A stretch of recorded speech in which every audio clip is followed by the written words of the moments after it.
Even after the near complete breakdown of the mainstream media's credibility, I still hear people say that pictures don't lie. And Photoshop aside, this has some truth to it. But today I want to talk about how the media uses undoctored photographs as tools of propaganda. A photo can be an extremely valuable tool in mass indoctrination. You only see it for a second, so context can be effectively eliminated, and the brevity of viewing an emotionally charged photograph encourages one to quickly identify and punctuate a profound feeling of grief or sadness or injustice. The Pulitzer Prize-winning Saigon execution photograph, taken by Eddie Adams, is perhaps the most iconic image to come out of the Vietnam War. It seems to depict a uniformed South Vietnamese officer unemotionally shooting a tied-up prisoner in the head. At the time this photo was taken, Eddie Adams was a photographer for the Associated Press. The New York Times ran this photo on February 2, 1968, with the caption, "Guerrilla dies, National Police Chief executes man identified as Viet Cong terrorist in Saigon. Man wore civilian dress and had a pistol." This image was quickly picked up by the anti-war movement, who thought that this was an example of a bogus government indiscriminately and without trial slaughtering innocent civilians in the street. As we all know now, the supposed civilian was part of a Viet Cong assassination squad sent to execute South Vietnamese military and government officials, as well as their families. When he was caught by the general, he was in the act of killing families of police officers. He had shot about 34 people and dumped them in a ditch. Further, the region was under martial law and anyone carrying a gun could legally be shot on sight. So despite the supposed victim slaughtering 34, including women and children, that he then threw in a ditch, the empathy for him emitted by the American people caused the image to become an icon for the brutality of the Vietnam War and contributed significantly to the changing public perception of the war. Liberal journalists have grown increasingly smug and shameless in their attempts to emotionally manipulate the public into capitulating to a globalist agenda. In 2015, this image emerged of a dead 3-year-old Syrian boy who drowned when his family's small boat capsized on the way from Turkey to Greece. Breitbart said, "It was the photo that set alight action on the so-called refugee crisis. Little Elan washed up in the surf on a Turkish beach, the latest tragic victim of cruel Europe's reluctance to grant safe passage and sanctuary to those fleeing the Syrian war." We were told by the media that this is what happens when cold Westerners refuse to allow migrants into our countries. We were told that this is what the typical migrant looks like. We were told that this particular migrant and his family were fleeing war-torn Syria. We were also told that this family had been rejected from asylum in Canada.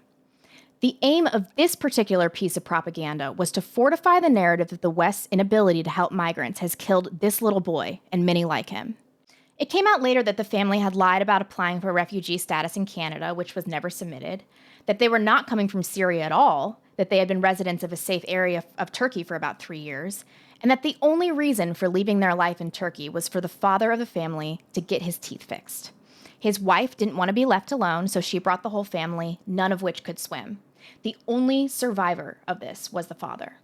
Despite the death of this child being solely the fault of the father, this story was still strategically positioned as the result of Western brutality. The VP of Pulsar explained in Breitbart that from September 2nd, when the Syrian boy's image was tweeted, the use of the words migrants and refugees in tweets swung dramatically, 2.9 million tweets to 6.5 million tweets. So on a very large scale, we can see the effect of media misinformation on the American public. And of course, don't forget that deep, contrived psychological manipulation and control is not contained to controversial foreign policy decisions. We also get hit with this all the time domestically. Most recently, there has been a tremendous media focus on misrepresenting Black criminals as wholesome and innocent in order to stir feelings of guilt in the white community. This is the picture that most media outlets used in identifying Trayvon Martin. The problem is this shows 12-year-old Trayvon, who was 17 at the time of his death. This is more like it, even though you can't tell he was 6'2" and 175 pounds. Similarly, this is the picture of Michael Brown used by the media, which was also an older photo cropped to only show his baby face, not his 300-pound, 6'4" frame. We all know that this is the picture they should have been using if they wanted to keep it accurate. Or this one, for that matter. Members of the mainstream media are so consumed by this giant circle jerk of ego-stroking journalistic endeavors that they seem to be completely unaware or just unconcerned at the catastrophic results of willfully misleading the public.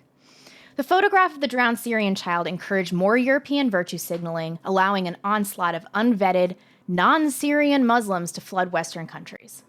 Now they are wreaking havoc through terrorist attacks and are demanding cultural accommodation at the expense of their host countries.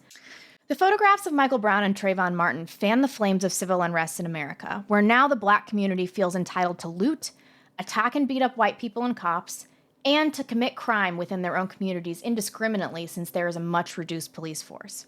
Thank you for this, CNN. Also, MSNBC, Vox, The New York Times, Slate, HuffPo, who else? Washington Post, among others. You've made the world a worse and more dangerous place with your lies. But there is at least one journalist that knows the price of his actions. Eddie Adams, the photographer that took the Saigon execution photo, famously said, "Still photographs are the most powerful weapon in the world. People believe them, but photographs do lie, even without manipulation. They are only half-truths. What the photograph didn't say was, what would you do if you were the general at the time and place on that hot day, and you caught the so-called bad guy after he blew away 1, 2, or 3 American soldiers? The general killed the Viet Cong. I killed the general with my camera." Thanks for watching, guys. Trump will be in Seattle tomorrow, so I'm going to go with my camera and get some footage for all of my lovely subscribers. So thank you, and I will see you then. Bye.